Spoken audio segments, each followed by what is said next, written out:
Bonjour, ici Olivier Clémence du blog réussir-mon-e-commerce.fr. Aujourd'hui, je suis avec Olivier Andrieux. Donc, je suis particulièrement content de faire cette interview parce que Olivier m'a appris beaucoup de choses en référencement. Et voilà, moi j'ai un peu démarré le référencement grâce à Olivier. Donc aujourd'hui, j'ai la possibilité de l'interviewer. Est-ce que Olivier, tu peux te présenter pour les gens qui te connaissent pas encore? Oui, donc je m'appelle Olivier Andrieux, je suis consultant SEO, je suis basé en Alsace, dans un petit village sur la route des vins. Je fais du référencement enfin la société Abondance donc, que j'ai créée a été créée en avril 96, donc je faisais déjà du référencement avant, mais disons qu'officiellement j'en fais donc depuis 22 ans, avec beaucoup d'audits de sites SEO, des formations, et puis des sites web comme Abondance et d'autres, des bouquins, des formations en ligne, voilà, beaucoup de diffusion d'informations sur le SEO pour répandre le plus possible la bonne parole dans ce domaine. Ouais, et alors d'ailleurs, c'est amusant que tu dises répandre la bonne parole parce que tu as un petit surnom, alors je sais pas si c'est un surnom que tu apprécies ou pas, mais sur les réseaux sociaux, on t'appelle un peu le pape du référencement. C'est un truc qui vient de toi au départ ou c'est arrivé tout seul comme ça? Pas du tout, non. Non, non, jamais j'oserais m'appeler comme ça. Non, non, ouais, je pense que les gens aiment bien. Enfin, beaucoup de gens me disent qu'ils ont appris leur métier ou les bases de leur métier au travers de mes livres ou de mes sites, etc. Donc, voilà, je pense que le côté pape, c'est le côté un peu protecteur, sage, vieux sage aussi, parce que en règle générale, les papes, ils sont pas tout jeunes. Mais voilà, alors comme on dit que mon bouquin c'est la Bible du référencement, peut-être que ça vienne là, j'en sais rien. Il y a beaucoup d'allusions à la religion dès qu'on parle de moi, ça me fait un peu peur parfois. Mais bon, voilà, je trouve ça plutôt sympa, c'est plutôt rigolo, c'est bien. Oui, après, il est assez sympa comme pseudo. Enfin, c'est assez amusant. D'ailleurs, ce qui est aussi intéressant de relever, c'est que tu as commencé le référencement avant même que Google soit présent, si je me trompe pas. Ah oui, oui, oui, oui, moi, en fait, j'ai commencé le référencement avec le web, en fait, parce que disons, au début des années 90, le web est arrivé. Moi, je venais du domaine du Minitel.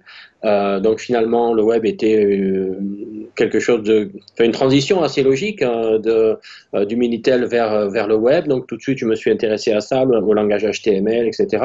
Et tout de suite, en fait, j'ai essayé de regarder comment classer un petit peu comment essayer de chercher l'information sur le web parce que c'était quelque chose d'assez incontournable.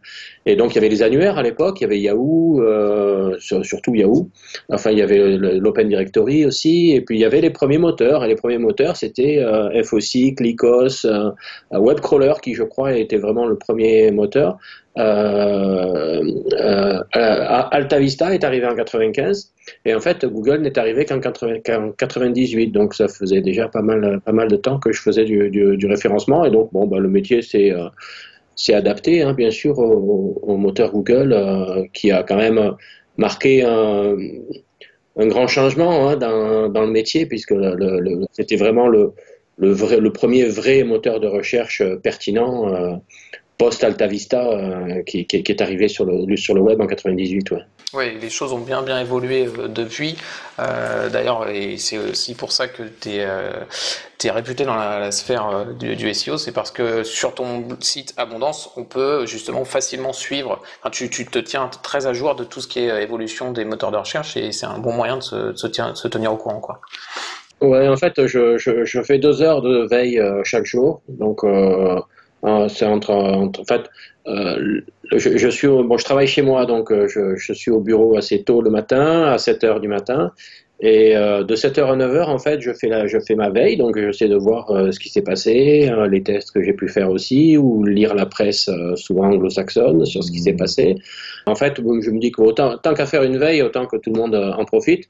Donc, si j'ai vu quelque chose de pertinent et d'intéressant, et en général c'est le cas tous les jours, je fais un article sur Abondance. Alors ça peut être des informations sur Google, il peut y avoir des infographies, il peut y avoir. J'essaie de faire des vidéos maintenant, donc une vidéo par semaine. Hein, j'en ai fait plus de 80 maintenant, et les gens semblent bien apprécier les vidéos parce que c'est un autre format, un autre canal de diffusion. Bah, tu en sais quelque chose, hein, puisque on est en vidéo aujourd'hui. Donc c'est une autre façon de faire passer des messages ou des informations. Et j'aime beaucoup ça en fait. J'ai longtemps hésité à faire des vidéos parce que voilà, je me disais, les gens, ils en ont rien à faire de voir ma tête pour dire des trucs. Et en fait, c'est pas vraiment le fait de voir ma tête, mais il y a des slides, il y a un certain nombre d'informations qui font que en fait, c'est très intéressant à faire. Et j'essaie de faire en sorte que ça soit très informatif. Donc j'ai un peu découvert les vidéos depuis l'année dernière et j'en suis très content en fait. Ouais, d'ailleurs, j'invite tous ceux qui veulent un peu se former au SEO à aller voir ta chaîne parce que moi je la suis et du fait de ton expérience et que tu as écrit des livres, etc., tu arrives à faire des vidéos qui sont assez condensées, c'est-à-dire on va pas aller dans des vidéos de 45 minutes, 1 heure, elles sont assez courtes et tu délivres super bien l'information, tu décortiques vraiment bien les choses, on a un sujet et c'est clairement expliqué. Je trouve que c'est très didactique. Et elles sont vraiment efficaces les vidéos, je trouve. Ouais, merci. En fait, que je fais beaucoup de formations, beaucoup de conférences, et puis je reçois beaucoup de mails parce que justement j'essaie de diffuser le plus possible d'informations. Du coup, on me pose plein de questions, et en fait, c'est quand je commence à voir qu'il y a des questions qui reviennent très souvent, du coup, j'en fais une vidéo. Comme ça, les gens, ils ont les réponses directement.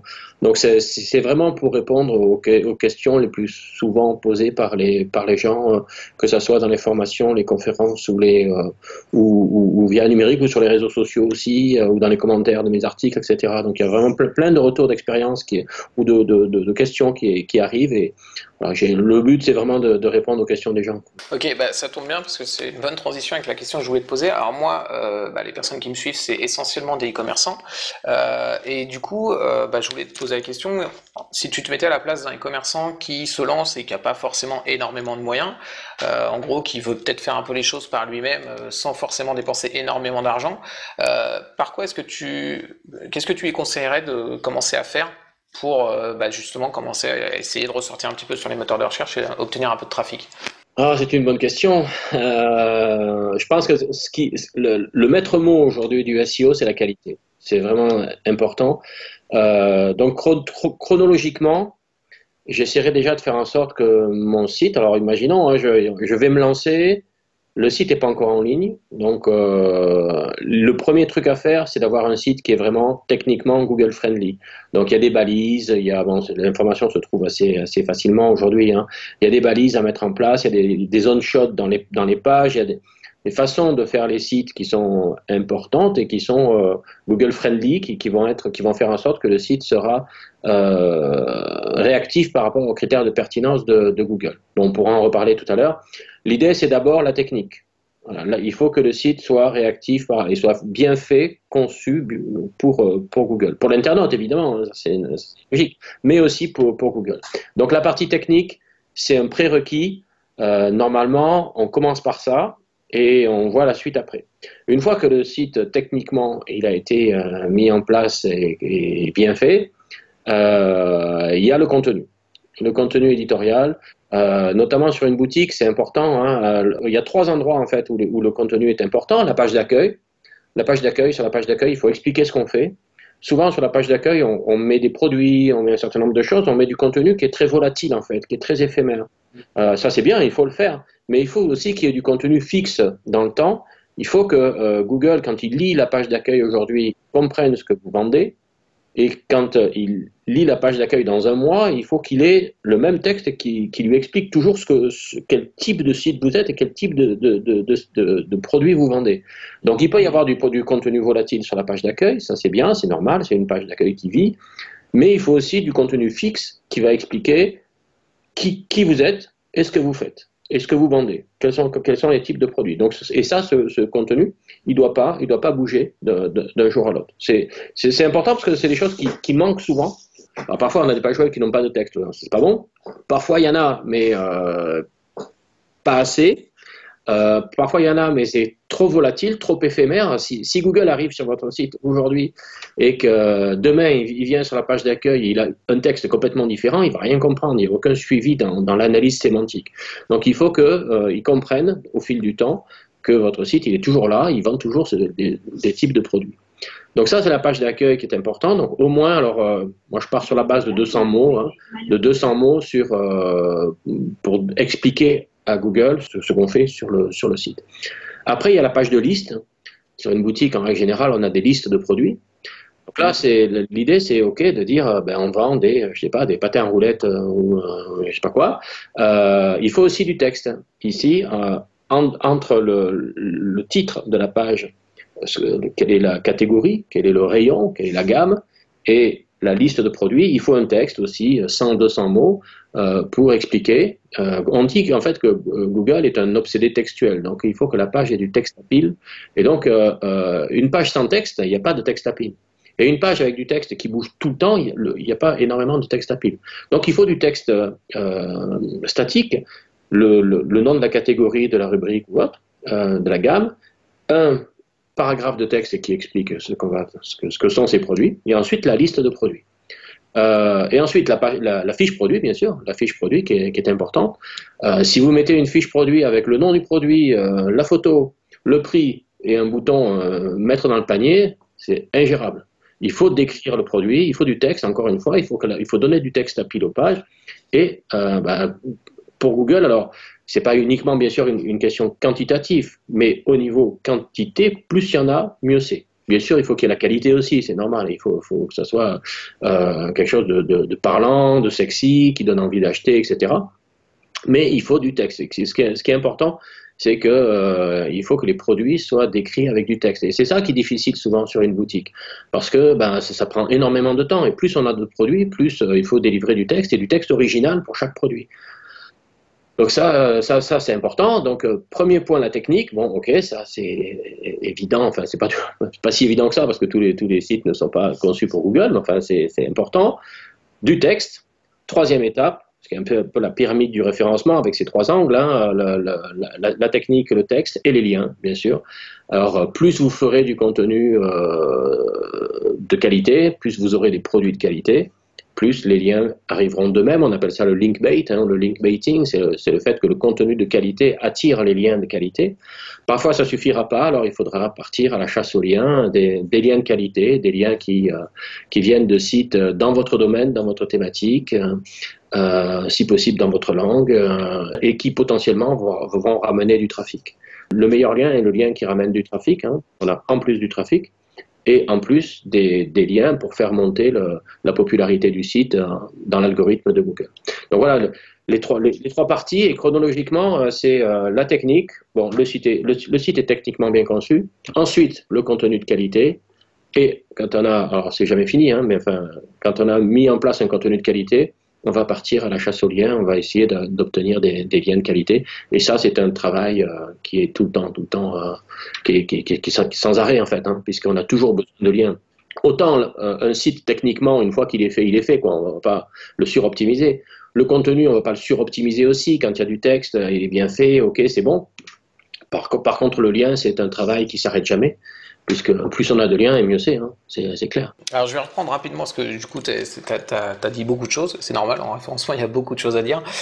Donc premièrement la technique, alors pour un e-commerçant, personnellement moi je conseillerais, parce que les e-commerçants ne sont pas forcément techniciens, personnellement moi je conseillerais de se diriger vers quelqu'un qui va qui va être capable de mettre en place une boutique en ligne, mais qui va avoir la fibre un petit peu SEO, référencement pour savoir mettre en place une boutique qui va tenir la route.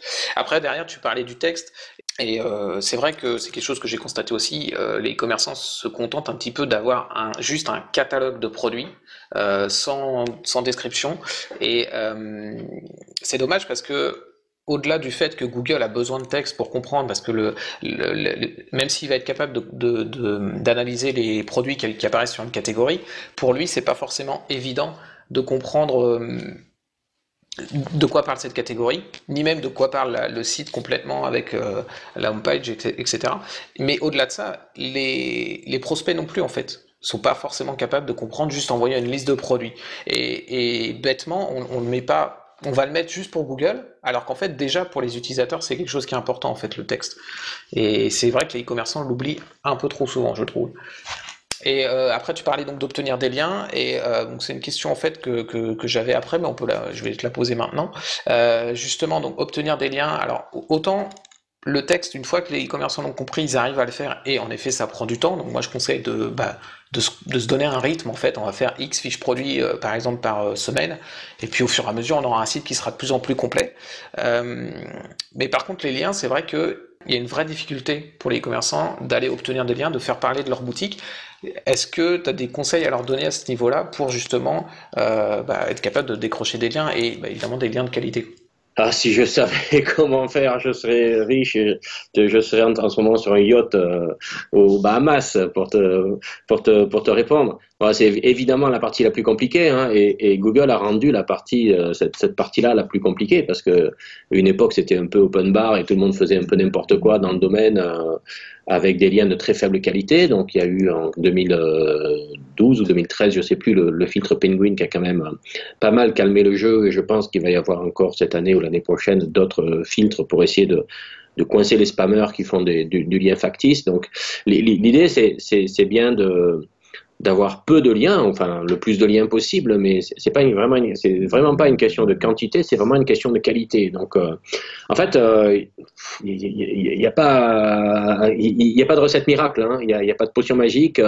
On va sur le web, on tape les requêtes qui correspondent à son domaine d'activité. On regarde les sites qui ressortent. Évidemment, on va mettre de côté les concurrences parce qu'a priori, eux, on ne va pas les contacter pour qu'ils fassent des liens vers nous. Ça m'étonnerait que ça marche. On va plutôt essayer de chercher ce que j'appelle des sites cousins, c'est-à-dire des sites qui sont dans la même sphère de professionnelle, mais qui sont complémentaires, qui sont pas concurrents. Et puis on va les contacter, et puis on va essayer de voir comment faire pour essayer d'échanger des liens. Alors j'entends parfois dire qu'il ne faut pas échanger des liens réciproques. Je pointe vers toi, tu pointes vers moi, mais si, bien sûr, on peut tout à fait le faire. À partir du moment où ça se fait dans des thématiques qui sont similaires. Je vais donner un exemple que j'avais bien aimé d'un client qui vend des déguisements. Il vend des déguisements en ligne, hein, donc des déguisements un peu de tout. Et puis il avait une très belle panoplie de Batman. Non, Spider-Man, pardon, Spider-Man. Et lors de la sortie d'un film de Spider-Man, il a contacté tous les clubs pas de supporters, mais de fans de Spider-Man, et il a fait un quiz avec eux. Donc il les a contactés, il leur a dit voilà, moi j'offre la panoplie complète de Spider-Man, c'était quelque chose qui valait 300-400 euros quand même. Je propose des questions. Les clubs de supporters, les clubs de fans de Spider-Man, chacun avait un site web. Ils ont fait un quiz et il y a eu un gagnant avec chaque fois un lien, bien sûr. Chaque quiz avait un lien vers le site de déguisement. Et après, du coup, ça s'est très bien passé. Le site de déguisement, alors évidemment, le déguisement valait 300 euros, mais eux, ils l'avaient beaucoup moins cher, donc ça coûtait pas très cher finalement. L'internaute était content parce qu'il avait un jeu et c'était sympa. Le site de fans de Spider-Man était content parce qu'il avait une animation sur son site et il faisait gagner des jeux. La boutique en ligne était contente parce qu'elle avait des backlinks. En plus, bon, ça c'est avec certains clubs de fans, ça s'est très bien passé. Ils ont fait plein d'autres actions ensuite, etc. Donc en fait, c'est vraiment un système où tout le monde y a gagné. Alors bien sûr, c'est du boulot, hein. Oui, bien sûr, c'est pas un truc que j'appuie sur un bouton et j'ai 4000 backlinks, hein. Ça c'était il y a 10 ans, c'est fini, hein. 4000 backlinks bien pourris, quoi.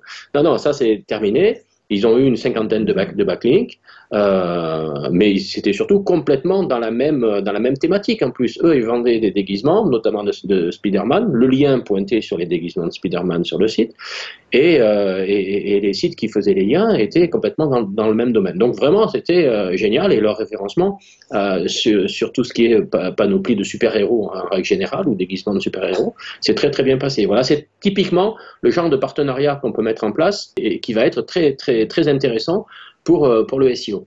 Par contre, donc c'est souvent le département communication, hein, ou marketing qui s'en charge. Et puis s'il n'y a qu'une seule personne, qui fait du e-commerce et qui gère le site, ben ça veut dire que cette personne-là, elle doit connaître un petit peu de technique, elle doit bien rédiger et elle doit faire tout le travail de recherche de liens. C'est plus la gestion de la boutique, hein, et parfois même les emplois.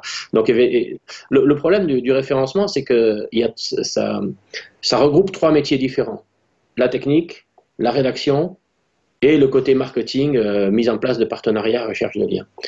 Et bah, il faut essayer d'être le plus performant possible dans chacun de ces métiers. C'est pas facile, hein, c'est le côté, c'est certainement le côté le plus compliqué du référencement, c'est d'essayer de mettre plusieurs costumes les uns au-dessus des autres pour être le plus performant techniquement, rédactionnellement, enfin, je sais pas si on dit ça en français, au niveau rédactionnel et au niveau marketing pour aller chercher des liens.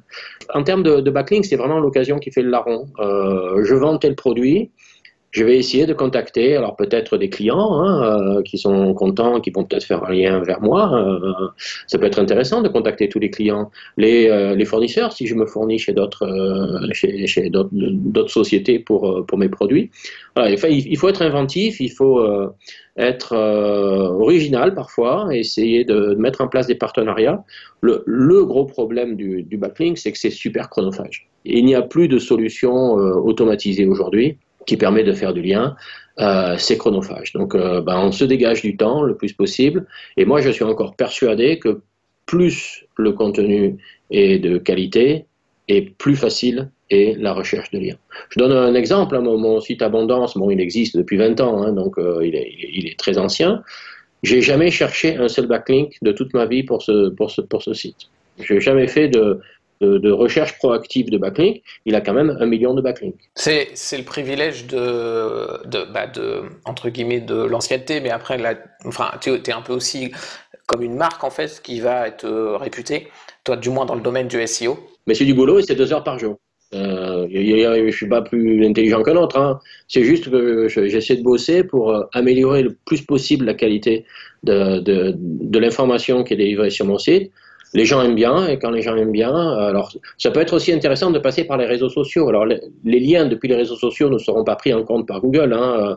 Les réseaux sociaux sont imperméables et étanches par rapport à Google, mais il n'empêche que le réseau social va va créer de la notoriété, va faire connaître le site, et quand on crée de la notoriété, ça crée indirectement du lien sur des sites, du coup des liens qui eux seront pris en compte par Google sur des sites, sur des blogs, etc. Donc le réseau social n'est pas un vecteur d'apport direct de backlink, mais est un vecteur de notoriété qui indirectement va créer du backlink. Donc ça, c'est aussi très intéressant, notamment Facebook, Twitter, tous les réseaux sociaux, même LinkedIn, évidemment, les réseaux sociaux professionnels. Donc en fait, c'est très intéressant de se faire connaître par les réseaux sociaux, parce que derrière, ça va générer du lien sur des blogs ou sur d'autres. Après, il y a la possibilité aussi des relations presse, mais c'est faire de la relation presse, faire du vrai communiqué de presse, hein, pas du faux communiqué de presse bidon comme ça existait il y a quelques années en SEO, du vrai communiqué de presse. Déjà, il faut avoir quelque chose à annoncer. Quand on fait un communiqué de presse, c'est quand même plus facile. Après, il faut avoir les contacts. Bon, ça peut être intéressant, mais c'est long et encore, quand un site de presse parle de vous, il fait pas toujours un lien. Pour moi, c'est de loin pas le plus simple, le communiqué de presse, parce qu'on se heurte aussi un peu au monde de la presse qui n'a pas toujours très bien compris le numérique, il faut bien le dire. Donc il vaut mieux compter sur soi pour obtenir des liens, c'est déjà compliqué. Mais voilà, c'est du temps, c'est du temps et de la qualité. Je vais revenir sur le fait qu'en effet, la capture de lien, en fait, c'est un peu chronophage. Avant, je voudrais juste... t'as un invité, en fait, à poil derrière nous. Pardon, t'as un invité à poil derrière nous, là, qui je pense, a envie qu'on parle de lui, vu que, si je me trompe pas, t'as pas un téléphone qui vibre à côté. Je pense que c'est lui qui, qui nous fait des petits bruits de temps en temps. Donc, ah ouais. Parce qu'elle voulait sortir, en fait. D'accord, ok. Tu peux la faire sortir, il n'y a pas de souci. Non, c'est bon, là, elle s'est calmée. Ok, d'accord. On la voit d'ailleurs de temps en temps sur tes vidéos, sur ta chaîne YouTube. Oui, tout à fait. Elle s'appelle Mila. D'accord, oui, c'est vrai, je m'en rappelle maintenant, tu l'as déjà dit dans tes vidéos. Donc voilà, vous inquiétez pas, hein, Olivier a pas oublié son téléphone en mode vibreur, c'est son chien qui est en mode vibreur. Oui, donc je voulais revenir sur le côté chronophage en fait de la capture de lien, et c'est complètement vrai. En fait, à moins d'essayer de continuer à faire des techniques qui sont pas forcément conseillées et qui sont très court-termistes parce que Google travaille de plus en plus sur la détection des liens obtenus de façon un peu automatique ou du moins très facilement. Obtenir des liens, ça prend du temps. Maintenant, moi, ce que je conseille aux e-commerçants, c'est de ne pas faire le lien juste dans le sens je vais faire un lien pour améliorer mon référencement. C'est de faire un lien, comme tu l'expliquais un petit peu avec le partenariat avec les sites fans de Spider-Man, etc. En fait, de se dire, je vais obtenir un lien ici parce qu'il y a mon audience et les gens qui vont le voir et qui vont éventuellement cliquer dessus sont susceptibles d'acheter mon produit. Et en fait, si on fait bien ce travail, derrière, non seulement on va obtenir un lien, mais en fait, on va aussi avoir un gain immédiat qui peut être de déclencher des ventes directement. Par exemple, le concours que tu disais, il y a des gens évidemment qui ont participé pour gagner le produit gratuitement, et il y a peut-être des gens qui finalement l'ont pas gagné, ont été peut-être un peu frustrés ou pas du tout, mais peu importe, ont trouvé le déguisement intéressant et sont venus l'acheter directement. Donc peut-être qu'on va avoir passé une journée, peut-être deux, ça dépend de la taille du concours et du partenariat qu'on va faire. Peut-être qu'on va avoir passé du temps à obtenir ce lien, mais au final, on va peut-être déclencher 100, 200, 300, 400 euros de vente juste avec ça. Donc globalement, notre temps, il est, on va dire, payé, mais en plus, on gagne de la notoriété et on gagne du référencement. Donc c'est un peu comme ça qu'il faut voir, pour moi, la création de liens. Bien sûr, le lien, le meilleur lien, c'est vraiment le lien qui a le double effet qui se coule, quoi, hein. D'abord, il y a du trafic, donc derrière, il y a des ventes potentielles. Et ensuite, il est pris en compte par Google.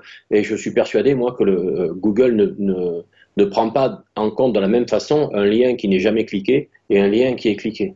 Donc ça joue encore là-dessus. Le fait qu'un lien vers ton site soit cliqué, je suis sûr que Google, et c'est logique, hein, via Chrome, il a cette information, un lien cliqué, il a un intérêt. On dit souvent qu'il faut qu'un lien transfère du sens pour l'internaute. Donc un lien qui n'est jamais cliqué, c'est qu'il ne transfère pas de sens. Donc quelque part, il y a de fortes chances que Google lui donne un poids plus faible. En revanche, un lien qui est cliqué, voire très souvent cliqué, c'est certainement qu'il y a du sens qui est transféré. Donc là, Google va lui donner un poids encore plus fort. Donc moi, je suis persuadé, il l'a jamais dit, hein, officiellement, mais je suis persuadé que Google prend en compte le fait qu'un lien soit cliqué ou pas. Et donc, évidemment, du trafic en plus, que demande le peuple, hein.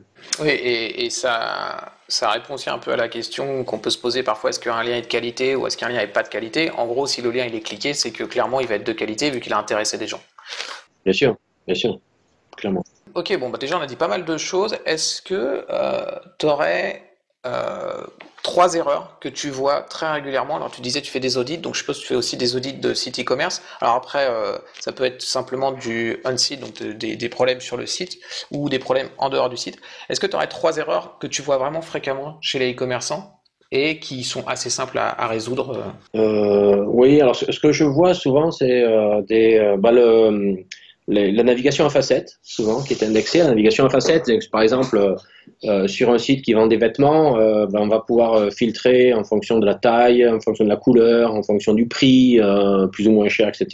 Donc, c'est ce qu'on appelle la navigation à facettes. En fait, souvent, ça, c'est lu par Google. Et du coup, ça va générer énormément de contenu dupliqué parce que finalement, c'est le même contenu en fonction des couleurs, en fonction des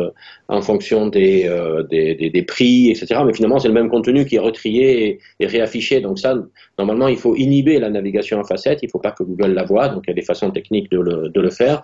C'est des choses qu'on voit assez souvent sur les sites. Bon, le manque de texte, j'en ai parlé, hein. Ce que je vois le plus souvent, malheureusement, c'est qu'il n'y a pas assez de texte, ni sur la page d'accueil, ni sur les pages de liste, ni sur les pages de produits. Donc ça, c'est un gros travail, malheureusement. Le contenu dupliqué qui n'est pas toujours très bien traité. Je reprends l'exemple des vêtements avec un t-shirt qui est disponible en rouge, en rose, en blanc, en vert et en bleu. Il y a des balises, il y a des traitements à faire pour que finalement Google n'en voit qu'un et que ce soit celui-là qui ait la visibilité plutôt que le même produit décliné en X couleurs avec toujours le même descriptif, parce qu'on ne va pas faire un descriptif différent pour chaque couleur. Donc là aussi, il faut gérer le contenu dupliqué, que ce soit le même produit dans plusieurs tailles différentes, etc. Donc ça, c'est des choses qui sont assez classiques. Le contenu paginé aussi, le fait d'avoir dans une liste 10 produits, et puis on clique sur deux, on a les produits 11 à 20, comme une page de résultats de Google. Hein, voilà. Là aussi, il y a des balises spécifiques de Google qui ne sont pas toujours intégrées par les développeurs. Une erreur aussi qui est de se dire moi je vais faire un PrestaShop, je vais faire un Magento, je vais faire un WooCommerce et on m'a dit que tout ça c'était bien configuré pour Google, j'ai rien à faire. Mais c'est pas vrai. Ok, PrestaShop, Magento, WooCommerce ou les autres plateformes permettent de faire des sites qui sont bien optimisés pour le SEO. Il n'empêche qu'il faut les configurer, qu'il y a un gros travail. Il y a un travail, gros ou pas gros, ça dépend du site, mais il y a un travail à faire pour configurer le site, pour qu'il soit bien réactif par rapport à Google. C'est comme quand on me dit je vais faire un blog, je le fais sous WordPress et puis Bob c'est bon, le site il sera optimisé pour Google. Je rajoute le plugin Yoast qui est un petit peu l'extension WordPress qui fait pas mal de choses, le couteau suisse SEO. Et j'ai rien d'autre à faire, mais c'est pas vrai. C'est pas parce qu'on met un WordPress avec Yoast que ça va marcher, que c'est optimisé. Il y a plein de choses à faire encore derrière. Ça, ce sont des outils. Encore faut-il utiliser les outils et bien configurer les outils pour que ça se passe bien. Le SEO, c'est pas si compliqué que ça. C'est des règles. Les règles, il faut les connaître. Et souvent, en fait, on met en place un site web. On met en ligne un site web et à partir de ce moment-là, on se dit tiens, maintenant je vais regarder les règles du SEO. Mais c'est déjà trop tard parce que c'est avant qu'il fallait le faire.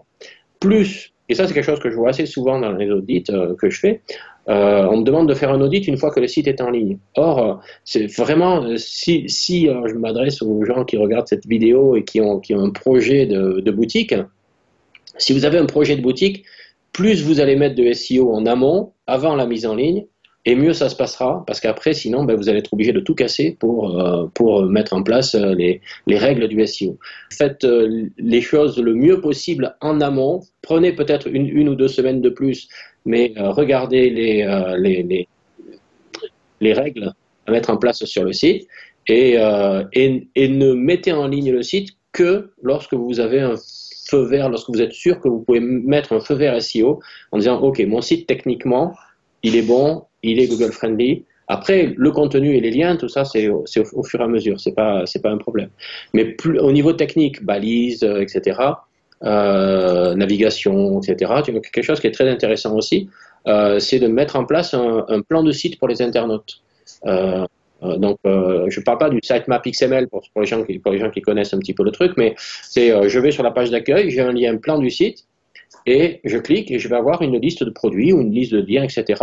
Plus cette liste sera exhaustive, plus les robots de Google pourront explorer facilement le site. Donc, imaginons que vous avez 400 produits, vous pouvez tout à fait faire un lien sur ce plan du site vers vos 400 produits. Ce qui fait qu'en fait, Google aura accès en 2 clics depuis la page d'accueil vers tous vos produits. Un clic pour aller de la page d'accueil au plan du site et un clic pour aller du plan du site vers la fiche produit. Ça peut être aussi des clics vers les pages de liste produits, etc. Donc en fait, on dit que chaque page du site doit être accessible en 3 ou 4 clics maximum depuis la page d'accueil. Donc ça, c'est garant d'une bonne indexation, d'un bon crawl, une bonne exploration par Google des pages. Donc la mise en place d'un plan du site joue aussi à ce niveau-là. Donc, et toutes les boutiques n'ont pas toujours de plan de site, et c'est vraiment dommage. Voilà quelques exemples de choses que je vois assez souvent et qu'il est possible de mettre en place très facilement. Oui, en effet, et en effet, pour des gens qui vont avoir pas mal de produits, c'est vrai que si après on a une grande profondeur en termes de catégories, Google n'arrive pas forcément à aller jusqu'au bout pour trouver tous les produits, et on se comprend pas pourquoi notre produit super optimisé apparaît nulle part, tout simplement parce que Google l'a jamais vu en fait, donc il peut être aussi optimisé qu'on veut, s'il le voit pas, ça sert à rien. Et du coup, en effet, soit par le système de plan du site, moi je conseille aussi parfois un produit qu'on veut mettre en avant et qu'on veut pousser dans les références, dans les résultats de recherche, de le mettre sur la home page en fait, pour que Google le trouve tout de suite et que ça lui donne du poids. C'est un bon moyen de rapidement le montrer à Google et lui montrer que c'est un produit important. Mais clairement, en effet, aider Google à trouver les produits, ça fait partie des choses qui sont assez importantes. Tu expliques en gros qu'il faut essayer d'anticiper lorsqu'on crée son site, idéalement de mettre au maximum du moins de nos capacités de préparer le site pour qu'il soit techniquement adapté à Google. Est-ce que, toujours dans l'optique de quelqu'un qui se lance, est-ce que tu conseilles de se former au référencement en allant voir des sites gratuitement sur Internet, etc. Ou est-ce que d'après toi, c'est quand même... alors évidemment, ça coûte de l'argent, mais est-ce que se former en prenant une formation ou autre chose, c'est pour toi un bon moyen un raccourci et un raccourci rentable ou pas?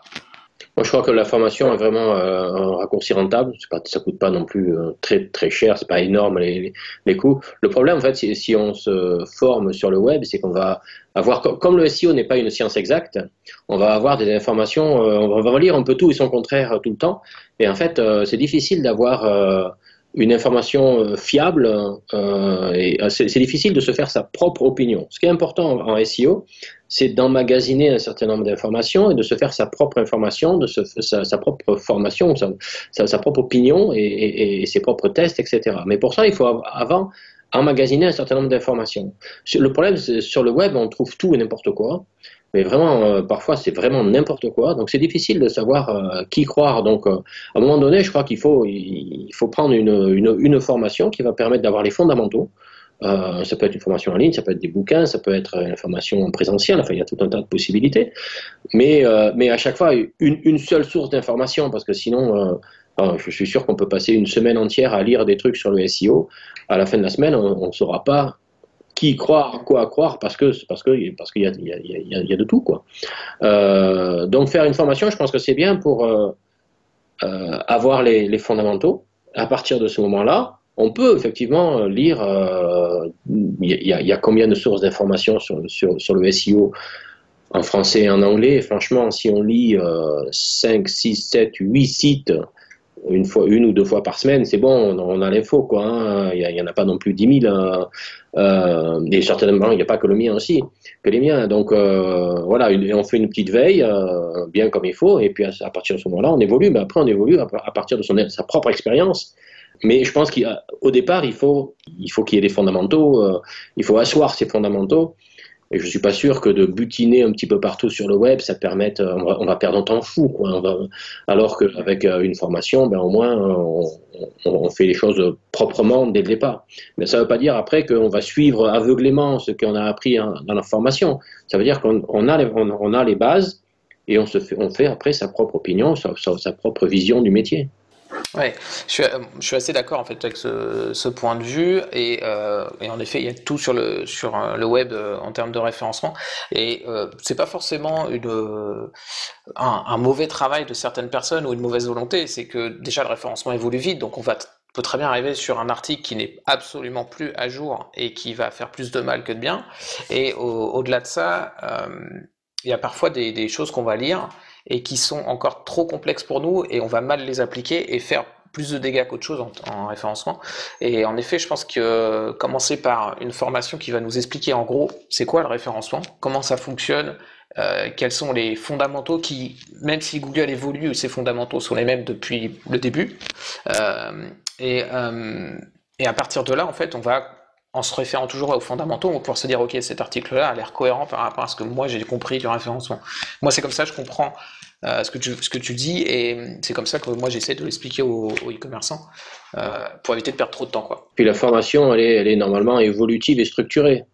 Donc, et puis on peut poser des questions. Enfin voilà, c'est quelque chose d'un petit peu plus professionnel, je trouve, que de butiner un petit peu partout pour aller chercher des informations qui, comme tu le disais, sont parfois obsolètes. Donc on perd un temps fou. Alors, ok, alors une formation, ça demande, c'est un petit investissement, mais bon, c'est assez logique. Mais finalement, je crois qu'on s'y retrouve, hein, parce qu'on perd beaucoup moins de temps et on arrive à obtenir une information qui est beaucoup plus rapidement pertinente finalement. Donc, vu le temps qu'on y gagne, ben, on y gagne de l'argent aussi. Moi, par expérience, quand tu dis perdre du temps, on peut perdre quelques semaines, comme on peut perdre même des années à faire du référencement, un coup par-ci, un coup par-là, et faire des choses qui n'apportent rien. Parce que des fois, on va essayer en effet de faire une petite optimisation qu'on a vue, parce que sur une étude de cas, on a vu, il a fait plus 50% en trafic, etc. Mais sauf que notre site, voilà, il n'a pas les fondamentaux que t'expliquais au début, et donc notre optimisation, elle ne sert absolument à rien. On n'a pas de texte sur une fiche produit, on n'a pas de texte, ça servira à rien d'aller je sais pas, modifier un peu le fil d'Arial ou quelque chose, ça changera absolument rien. Bien sûr, bien sûr. Si le site est construit sur du sable, ça sert à rien d'essayer de rajouter une brique, hein. Ça va plus l'enfoncer qu'autre chose, hein. Mhm. Alors, tu parlais de livres, ça tombe super bien, parce que on va aussi parler de ça, hein. Donc, Ah, il est bien celui-là, ouais. Je l'aime beaucoup. ouais, il est bien. Voilà. Tu parlais de Bible, donc il y a 640. J'ai le même. J'ai le même. Ah ouais, ils te l'ont envoyé aussi, c'est sympa. 646 pages au total. Donc, c'est peut-être pour ça, hein, t'as raison, qu'on t'appelle le pape du référencement. Finalement, la Bible, elle est là. Eh ben, écoute, est-ce que tu peux... Alors, celui-là, c'est référencement web, stratégie et technique SEO, mais tu as aussi référencement Google mode d'emploi. Est-ce que tu peux nous parler déjà de référencement Google mode d'emploi? Euh, voilà, qui est pas le même, hein, il est plus petit. C'est pas la même taille. C'est pas la même épaisseur. Ça, donc ça, c'est référencement Google mode d'emploi, qui est vraiment pour les débutants. Donc, en fait, le premier livre, c'est celui-là, parce que c'est la 10e édition. Donc, ça fait 10 ans qu'il existe, celui-là. Donc, il s'épaissit au fil des ans, et en fait, il est quand même parfois assez technique, en fait. Et en fait, je rencontre pas mal de gens qui me disent, bon, ok, moi, super, hein, il y a plein d'infos, mais ouf. Techniquement, j'ai du mal, quoi, parce que c'est assez complexe. Donc, effectivement, en discutant avec mon éditeur, on s'était dit que ce serait sympa de faire une version light, qui serait peut-être le passage avant le gros pavé.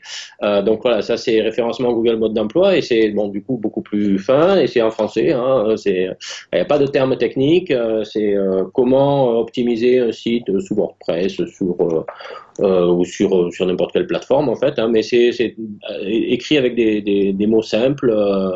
Voilà, c'est pas du tout technique. C'est pour les débutants. Et une fois en fait que on a lu celui-là, ben, en règle générale, on a envie d'aller plus loin parce qu'on se dit ouais, finalement c'est vachement bien le SEO, j'espère en tout cas. Et donc du coup, on a envie de passer au niveau 2. Et le niveau 2, c'est le gros pavé. Donc qui va expliquer plus en détail, de façon plus approfondie, à beaucoup plus de choses. Évidemment, on passe de 230 pages à 645 pages, 640 pages, donc oui, il y a un petit peu plus de choses. Mais voilà, les cibles sont différentes, hein. Le light, c'est pour plutôt les débutants, les gens bon, qui connaissent, qui savent ce qu'est un site web, mais qui ne savent pas ce qu'est le SEO. Et puis le gros pavé, c'est pour les gens qui ont peut-être un peu entendu parler ou qui ont déjà un petit peu plus de connaissances techniques sur l'HTML, ce type de choses, et qui veulent aller plus loin. Donc, les deux se vendent très bien, donc mon éditeur est très content. Mais je pense qu'ils sont, ils sont bien ciblés, je trouve. En fait, ça correspond vraiment à la demande. J'en parlais tout à l'heure, quand je fournis de l'information sur mon site web ou en vidéo, c'est toujours pour répondre aux questions des gens. Mais là, c'est pareil, en fait. Les bouquins, ils ont vraiment été conçus pour répondre aux questions les plus fréquemment posées par les gens avec qui je discute tous les jours ou très souvent dans mon activité, en fait. Alors moi j'avais la première édition donc de stratégie et technique SEO, donc le gros livre.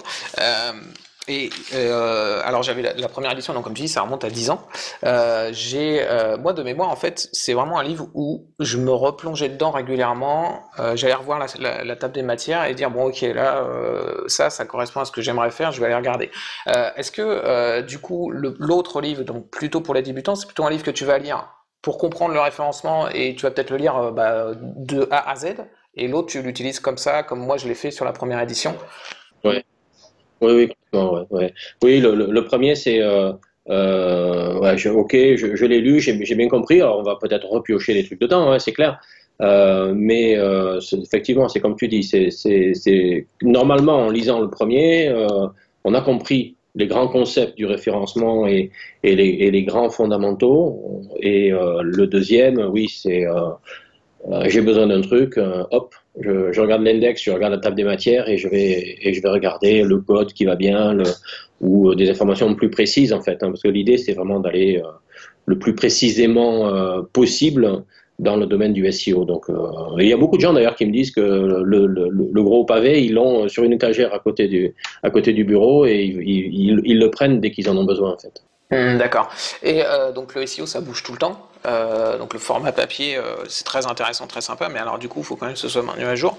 Là, si je dis pas de bêtises, là les deux éditions elles sont ressorties très récemment. Tu refais une édition tous les combien à peu près? Alors le pavé, c'était tous les ans. Maintenant, on va essayer de faire tous les 2 ans. Donc il est conçu pour ne pas être obsolète au bout de 3 mois quand même. On essaie de faire tous les 2 ans parce que bon, d'abord ça coûte cher et puis il y a des gens qui les achètent, qui achètent tous. Hein. Je connais des gens qui m'ont envoyé des photos avec les 10 éditions, une étagère avec les 10 éditions. Ils remplissent le mur de tes livres, quoi. Voilà, c'est sympa. J'espère qu'ils tapissent pas leur mur avec les pages. Comme il vaut quand même 36 euros, bon, on s'est dit que bon, une édition tous les 2 ans, ce serait pas mal. Donc voilà, bon, il y a pas de souci majeur. Le référencement Google avant, il s'appelait le Lite, il s'appelait SEO 0 euros. Il avait bien marché. Mon éditeur trouvait qu'il aimait pas trop le titre, donc ils ont changé le titre. Ça s'appelle référencement Google mode d'emploi. Il sort la semaine, ouais, au mois de mars, quoi, la nouvelle édition. Donc c'est du coup la troisième ou quatrième édition. On va voir. Alors celui-là, en fait, il est vraiment conçu pour tenir longtemps. Entre chaque édition, bon, je fais des modifications, mais elles sont pas énormes. L'idée, c'est que la version light, elle soit valable si dans 3 ans ou dans 4 ans on la relit, ça soit encore pertinent à 90%, quoi. Bien sûr, il y a toujours des trucs qui apparaissent et qui disparaissent. Mais c'est vraiment comme c'est purement sur les fondamentaux et que les fondamentaux du SEO, ils sont là depuis 10 ou 15 ans. Bon, il y a pas, ça parle pas des nouveautés, quoi. Ça va pas, et parce que les nouveautés, de toute façon, n'ont pas un impact fort en SEO. Donc, on parle vraiment des fondamentaux là. Donc cela, bon, là, il y a une nouvelle édition en 2018. À mon avis, il n'y en aura pas avant 2020. Quoi. Alors pour ceux qui... Là on tourne la vidéo pratiquement au moment où les éditions ressortent, mais pour ceux qui regarderaient la vidéo plus tard, il n'y a pas de problème pour acheter les livres, ils sont encore complètement d'actualité. Ah oui, oui, oui. Il y en a pour 2 ans, là, c'est bon. Au moins. D'accord, ouais. Bah déjà, les 600 pages, ouais, bon, faut déjà y aller, hein. Si en plus on applique tout, ouais, il y en a certainement pour 2 ans, ouais, c'est sûr.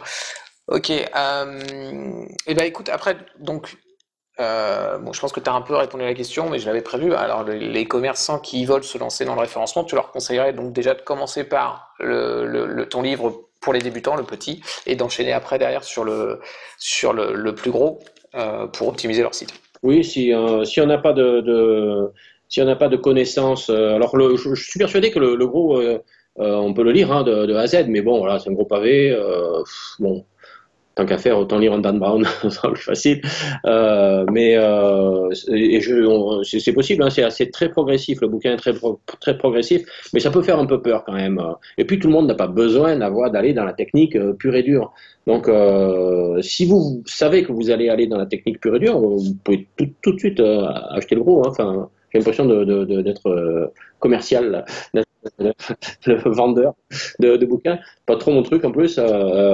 Par contre, si vous voulez juste savoir ce que c'est que le SEO, les fondamentaux, comprendre les grands, le grand domaine du SEO, le petit va très bien. Hein. Et puis vous verrez après, quoi, hein, si vous voulez aller plus loin. Mais voilà, le petit pour les débutants et le gros pour les un petit peu plus avancés, on va dire. Je connais assez bien ma cible, les personnes qui vont regarder cette vidéo, donc, et clairement, je conseillerais vraiment de commencer par le petit, parce que la première étape, tout ce que tu expliquais en fait au début de la vidéo, remplir les fiches produits, etc., etc., ça on va sûrement très certainement le comprendre très bien avec ton livre, avec le livre pour les débutants.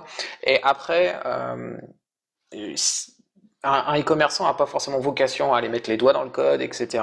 Il va pouvoir certainement, quand sa boutique va commencer à lui ramener un chiffre d'affaires suffisant, il va pouvoir commencer à dire, voilà, trouver un développeur qui va appliquer les choses et ils n'auront pas forcément besoin d'aller lire le gros s'ils veulent pas mettre les doigts dans le code. Après, ceux qui veulent en effet gérer tout de A à Z, parce que voilà, enfin, on peut être e-commerçant et aussi avoir envie de développer. Et alors quand je dis développement, hein, après en termes de SEO, c'est pas non plus de faire des programmes en PHP ou des choses comme ça super compliquées. Hein. On est d'accord que ça reste tout à fait abordable. Je pense qu'en effet, on peut aller lire ton livre et plutôt l'utiliser un peu comme moi je disais, c'est-à-dire on va lire on va lire la table des matières puis aller piocher ce qu'on a besoin dedans au fur et à mesure. Moi c'est comme ça que je le conseillerais au niveau des e-commerce. Ouais, ce que je vois souvent, que les gens se piquent au jeu, en fait. Ils se disent, ah bah, ouais, finalement, ça a l'air bien. Et puis, ils s'aperçoivent aussi que c'est pas si compliqué que ça. Le SEO, le référencement, c'est souvent vendu comme quelque chose de super compliqué. Il faut être super intelligent pour en faire. Non, c'est pas vrai, la preuve, j'en fais. Euh, c'est pas du tout, c'est pas dans le langage de programmation, c'est assez simple finalement le SEO. C'est juste ce que je disais tout à l'heure, c'est un ensemble de règles qu'il faut mettre en place. Et en fait, quand les gens lisent les bouquins, souvent ils me disent ah mais ouais, mais finalement c'est beaucoup moins compliqué que ce que j'imaginais et c'est même assez passionnant parfois. Donc et hop, ils se plongent dedans et puis on les arrête plus quoi. Donc c'est bien, ça fait des sites qui sont un petit peu mieux vus et analysés par Google. Donc c'est plutôt sympa. Et je confirme que c'est assez passionnant parce que c'est en partie en lisant la première édition et en te suivant sur Internet que j'ai pris goût au référencement. Donc clairement, oui, c'est pas si compliqué que ça et ça peut être très drôle. Après, parfois, les gens me trouvent bizarre quand je dis que moi, je vais bien faire ça. Mais bon, voilà, il y a des gens qui aiment bien ça. Toi, par exemple, moi, et on en connaît pas mal d'autres. Donc oui, clairement, ça peut être très très drôle. J'ai juste une dernière question. Si on veut acheter un ou les deux tes deux livres, où est-ce qu'on peut aller? Où est-ce qu'ils sont disponibles? Dans toutes les bonnes librairies, online, offline, voilà, un petit peu partout, Fnac ou autre, ou les librairies, ou en ligne sur Amazon, ou partout normalement. Hein. L'éditeur, c'est Erol, donc c'est un éditeur qui est très présent en termes de livres techniques, même s'ils ont diversifié un petit peu leur offre depuis quelques temps, mais c'est un gros éditeur français pour ce type de livre, donc normalement on les trouve partout. Hein. Il n'y a pas de souci. Pas de souci majeur, ou alors on tape livre SEO ou livre référencement sur Google et normalement il y a un site web qui les présente aussi et qui est bien référencé normalement. Ouais, du coup, oui, c'est bien. C'est une bonne preuve. Ok, très bien. Bah, de toute façon, moi, je mettrai des liens en dessous de la vidéo pour diriger les gens pour qu'ils puissent l'acheter. Ok, bah écoute, Olivier, je te remercie et j'espère que la vidéo aura plu aux gens. Est-ce que tu as quelque chose que tu voulais rajouter en particulier? Non, rien de spécial. Merci pour ton invitation et puis je souhaite un excellent référencement à tous les gens qui regardent cette vidéo. Super, merci. Allez, ciao. Merci, au revoir.